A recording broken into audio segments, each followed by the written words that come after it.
ಇವತ್ತು ರಾಜ್ಯ ಸರ್ಕಾರ ದ್ವೇಷ ಭಾಷಣ ಮಸೂದೆಯನ್ನು ತರೋದ್ರ ಮುಖಾಂತರ ಏನು ವ್ಯಕ್ತಿ ಸ್ವಾತಂತ್ರ್ಯ ಇತ್ತು, ಅಭಿವ್ಯಕ್ತಿ ಸ್ವಾತಂತ್ರ್ಯ ಇತ್ತು, ಅದನ್ನು ಕಿತ್ಕೊಳ್ಳುವಂಥ ಷಡ್ಯಂತ್ರವನ್ನು ಇವತ್ತು ರಾಜ್ಯ ಸರ್ಕಾರ ದ್ವೇಷ ಭಾಷಣ ಮಸೂದೆಯನ್ನು ತರೋದ್ರ ಮುಖಾಂತರ ಏನು ವ್ಯಕ್ತಿ ಸ್ವಾತಂತ್ರ್ಯ ಇತ್ತು, ಅಭಿವ್ಯಕ್ತಿ ಸ್ವಾತಂತ್ರ್ಯ ಇತ್ತು, ಅದನ್ನು ಕಿತ್ಕೊಳ್ಳುವಂಥ ಷಡ್ಯಂತ್ರವನ್ನು ಇವತ್ತು ರಾಜ್ಯ ಸರ್ಕಾರ ಮಾಡ್ತಾ ಇದೆ.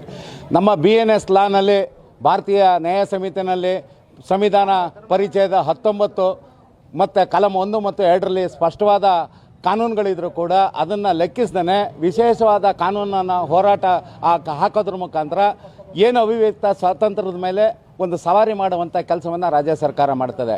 ಇವತ್ತು ಫ್ಯಾಕ್ಟ್ ಚೆಕ್ ಏಜೆನ್ಸಿಗಳನ್ನ ಎಲ್ಲ ಜಿಲ್ಲಾ ಕೇಂದ್ರಗಳಲ್ಲಿ ಮತ್ತು ರಾಜ್ಯದಲ್ಲೇ ನೇಮಕ ಮಾಡ್ಕೊಳ್ಳೋದ್ರ ಮುಖಾಂತರ ಸೋಷಿಯಲ್ ಮೀಡಿಯಾದಲ್ಲಿ ಮಾನಿಟರ್ ಮಾಡುವಂಥ ವ್ಯವಸ್ಥೆ ಮತ್ತು ಮೀಡಿಯಾಗಳನ್ನ ಮಾನಿಟರ್ ಮಾಡುವಂಥ ವ್ಯವಸ್ಥೆ, ಪ್ರತಿ ಜಿಲ್ಲೆಯಲ್ಲಿ ಯಾರು ಸರ್ಕಾರದ ವಿರುದ್ಧ ಅವೇಳನಕಾರಿ ಮಾತಾಡ್ತಾರೆ, ಯಾರು ಸರ್ಕಾರದ ವಿರುದ್ಧ ಟೀಕೆಗಳನ್ನ ಪ್ರದರ್ಶನ ಮಾಡ್ತಾರೆ, ಅವ್ರ ವಿರುದ್ಧ ಒಂದು ಕೇಸ್ ಹಾಕಿಸುವಂಥ ವ್ಯವಸ್ಥಿತ ಪಿತೂರಿ ರಾಜ್ಯದಾದ್ಯಂತ ನಡೀತಾ ಇದೆ.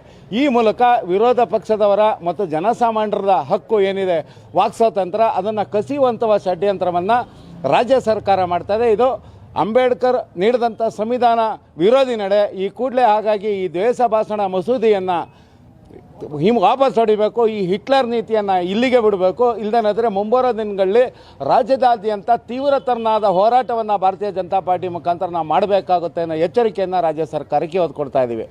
ಸಬ್ಸ್ಕ್ರೈಬ್ ಬಟನ್ ಮೇಲೆ ಕ್ಲಿಕ್ ಮಾಡಿ ಹಾಗೂ ನಮ್ಮ ಹೊಸ ವಿಡಿಯೋಸ್ ಅಪ್ಲೋಡ್ಗೋಸ್ಕರ ಪಕ್ಕದಲ್ಲಿ ಕಾಣುವ ಬೆಲ್ ಬಟನ್ ನಮ್ಮೆಲ್ಲ ವಿಡಿಯೋಗಳನ್ನು ಲೈಕ್ ಮಾಡಿ, ಶೇರ್ ಮಾಡಿ ಹಾಗೂ ಕಮೆಂಟ್ ಮಾಡಿ.